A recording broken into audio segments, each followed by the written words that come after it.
Sukugyo Nirvad, welcome back to another episode of Generation Tech. My name is Alan.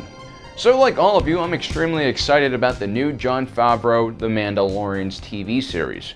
Sure, it's not the gritty Coruscant underworld crime series I always wanted, but Sin Vitin. It's a new story, and it takes place in the outer rim of the galaxy, while everyone is recovering from the chaos of the Galactic Civil War. The Imperial Remnant are getting wrecked by the Vegari, Siruk, and God knows what other horrors lay waiting for them in the unknown region. It's a perfect situation for a good old-fashioned, honest bounty hunter to make a living kicking in skulls and liberating scantily clad Twi'lek women. And better yet, we can take a break from the controversial new trilogy. Back to the old, but with a new, very capable John Faverau at the helm. The man who rebooted the superhero genre with the other famous fully armored badass. The plot from The Mandalorian is also rumored to be structured like a western, which is perfect for John Faverau because he's also known for creating another film which features cowboys killing aliens. You guys remember who John Faverau is, right? He's Danny from The Replacements. Middle linebacker, he got the ball.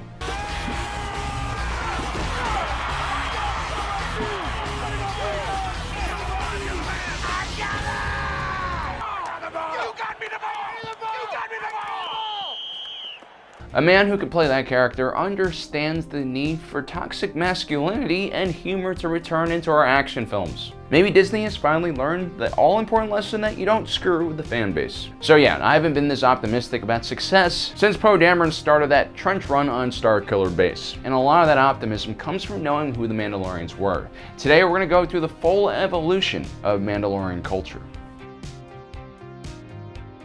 Now, to get to the root of Mandalorian culture and where they first came from, we once again have to visit Legends. Because the canon version is pretty vague and borrows a lot of details from Legends anyway, as will probably the Mandalorian TV series. Now, canon Mandalorians do diverge from Legends later on in their history, but in the beginning they're pretty much very similar. The Mandalorians started as an ethno-linguistic people, which means they were united by their culture and their language known as Mandoa, and not by their race. And contrary to popular belief, the Mandalorians didn't start out as humans.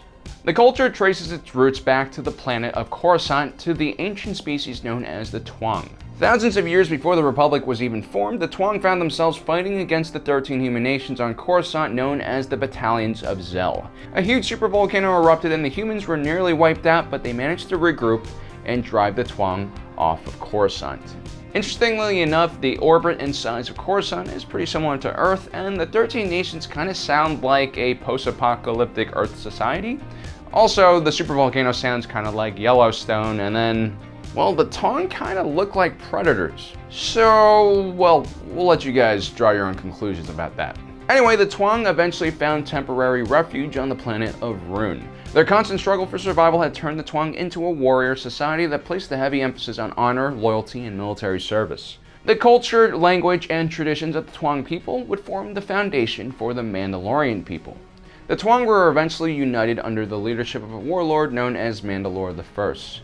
Mandalore in Mandoa means sole ruler, and eventually the Twangs called themselves the Mandalorians, or the people of Mandalore. First, the Mandalorians would conquer another planet in the Outer Rim 7,000 years before the Battle of Yavin. This would become known as the planet of Mandalore, which they named after their leader.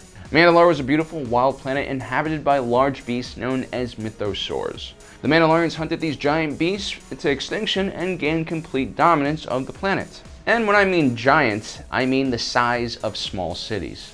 Now, most colonists would have skipped the planet full of kaijus, but the Mandalorians saw it as a fun group bonding experience. That basically sums up what kind of people they were. Now, Mandalore had a very rare material that can only be found on the planet's surface and its moon. This was known as Mandalorian iron, or Beskar in their language. Mandalorian armorers found a way to make one of the strongest metal alloys in the galaxy with this material, and they would die before giving up the secrets of how they forged it. Which is why only Mandalorians were equipped with Mandalorian armor suits. These suits of armor were impervious to multiple blaster strikes and even lightsabers. The Mandalorians of this period were named after their armor, which they called Crusader armor. The Mandalorian Crusaders, armed with these advanced suits of armor along with advanced weapons, started a war of expansion on its neighboring planets. Along the way, they fought the Mandalorian giants, who not only repelled the Crusaders but won their respect, and some even joined the Mandalorians. And that was very much the spirit of the Mandalorian people. They didn't really care what color your skin was or how many limbs you had, as long as you knew how to cleanly decapitate a person with one swipe of a vibro axe and knew how to properly rape and pillage a village, you could join them. The Mandalorians continued on their journey of conquest, and another Mandalorian leader rose up known as Mandalore the Indomitable. 4,000 years before the Battle of Yavin, the Mandalorians had arrived to the planet of Basilisk. Despite Republic support, the Mandalorians quickly overran the lizard-like natives. They ended up enslaving them and using them as aerial war mounts. Yup, they took a race of sentient beings and turned them into beasts of labor. They also took the Basiliscan war droids, which were robotic mounts that were semi-intelligent and would become an important part of Mandalorian culture, a weapon that all of their enemies would learn to fear. Eventually, the Mandalorians ended up in the deep core area, because they were supposedly looking for more of a challenge. It was there that Mandalore the Indomitable was defeated in a duel against the Sith Lord Keldrama, and swore fealty to the Sith and his master Exar Kun, and joined the Great Sith War against the Republic and the Jedi. United with the Sith, the Mandalorians became even more bold and assaulted a Republic shipyard and stole over 300 Republic ships, and then carried out an assault on Coruscant. They even successfully held on to the Galactic City for a period of time. The Crusaders were then sent to take over the Palace of Onderon, where they fought against the legendary Beast Riders on their Basilisk war droids. It must have been a pretty crazy fight. Imagine a cavalry battle in the sky. But the Onderonians had managed to call the Republic for backup, and the Mandalorians became trapped once the Republic fleet appeared in the system and destroyed the Mandalorian fleet. Mandalore the Indomitable managed to lead his Crusaders to the moon of Onderon, whose atmosphere was still touching the planet at the moment. But his war basilisk was shot down and he was killed by wild animals. One of Mandalore's Crusaders found his mask, took it, and then claimed himself to be Mandalore, starting a new tradition.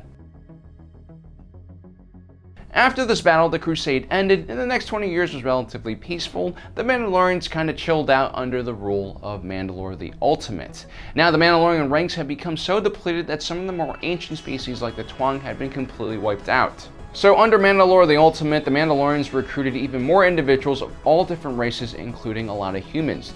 To create more cohesion amongst their new recruits, they adopted a uniform armor and would become known as the NEO-CRUSADERS. The NEO-CRUSADERS started another campaign of conquest even more brutal than the last one. They conquered the planet of Qatar, where they massacred 90% of the population. The Great Sith War had just ended, and the Republic were hesitant to fight the Mandalorians again, but eventually they got dragged into the war known as the Mandalorian War. The Mandalorians went on to conquer many planets including Onderon, Duros, Taurus, and were on the verge of defeating Republic forces when a faction of the Jedi Order led by the young knight Revan finally entered the war. Unbeknownst to the Jedi, Mandalore the Ultimate was being influenced by the Sith and being used as a proxy to weaken the Republic and the Jedi Order. The Jedi under Revan soon turned the tide against the Mandalorians, and finally on the planet of Malachor 5, Revan defeated Mandalore the Ultimate in a duel and claimed the Mask of Mandalore for himself. At the same time, Revan ordered the use of the experimental mass shadow generator to destroy the entire Mandalorian fleet, along with a good portion of the Republic fleet. The Mandalorians surrendered after this and were stripped of their armor, their basilisk droid, and Revan, to add insult to injury, took the Mandalorian mask and hid it so that no Mandalorian could claim the title of Mandalore, thus ending the Neo-Crusader period. With no true Mandalore to unite them, the Mandalorian people fragmented and scattered across the galaxy in small nomadic groups. This is where we dip into canon. This in canon states that the Jedi eventually led the battle against the Mandalorians back to their home planet of Mandalore, where a cataclysmic event completely destroys the surface. But from what we can tell, this is where canon begins diverging from Legends. Because in Legends, the planet of Mandalore doesn't turn into a wasteland and continues thriving well past the Clone Wars. Disney canon also states that one member of the House of Vizsla eventually becomes a Jedi and then becomes the Mandalore of the Mandalorian people. The Jedi Mandalorian eventually forges the Darksaber, which becomes a symbol of unity for the Mandalorians. It seems like after the surface of Mandalore was destroyed, the Mandalorian people gave up their dream of conquering the galaxy. Many Mandalorians gave up their armor and warrior culture and retreated to the dome cities on their desert planet, while others left the planet to find mercenary work. In a last struggle, the remaining Mandalorian warriors of the Old Way fought against Duchess Satine and her new Mandalorian faction. The new Mandalorians eventually win. The Duchess believed that the warlike nature of the Mandalorian people had led them to their destruction, and the only way forward was through peace and economic development and political stability. The new Mandalorians drove out the warrior factions, and for a while Mandalore prospered under the leadership of Duchess Satine. During the Clone Wars, the Mandalorians remained neutral and at the head of a coalition of neutral planets. Unfortunately, that peace wouldn't last. One Mandalorian faction, known as Death Watch, would return under the leadership of the former Sith Maul and take over the planet, executing the Duchess. But soon after, Maul was confronted and captured by his former master Darth Sidious, also known to the galaxy as Chancellor Palpatine. Maul's super commandos would eventually rescue him, and then he would return to rule Mandalore until the waning days of the Clone Wars. During the Siege of Mandalore, the planet fell under Republican control, and former Death Watch Lieutenant Bo-Katan Kryze, the sister of Duchess Satine, took over the throne. Bo-Katan was then eventually ousted by the Empire when she refused to swear fealty to Emperor Palpatine. During the Imperial occupation of Mandalore, the Saxon clan would join forces with the Empire and help rule as the administrators of the planet.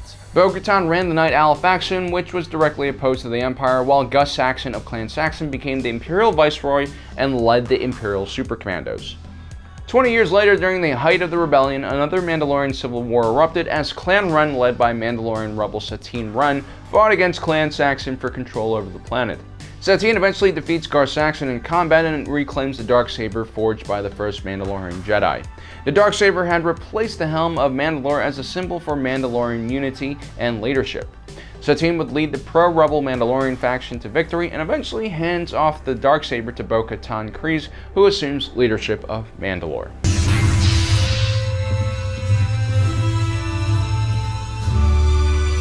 Clan Vizsla is with you. Clan Rook is with you. Clan Elder is with you. Clan Kryze is with you. The Protectors are with you. And after that, the Mandalorian TV series picks up. Now, we can assume that the Mandalorians are still united under Bo-Katan, and we're pretty sure that many Mandalorians, including the protagonists of the series, still remain scattered across the galaxy as mercenaries and bounty hunters. It should be interesting to see how much of this legendary content makes it into the new canon. Well guys, that is our video on the evolution of Mandalorian culture. If you enjoyed this video, check out the rest of our evolution series. We cover like Star Destroyers, Stormtroopers, a lot of cool stuff. Also, if you want to see more in the series, let me know in the comment section down below. We're thinking about doing a video about Coruscant. Anyway guys, don't forget to subscribe and hit that notification button so you don't miss out on the rest of our awesome content. As usual, thanks for joining us today. If you're watching this, you are Generation Tech.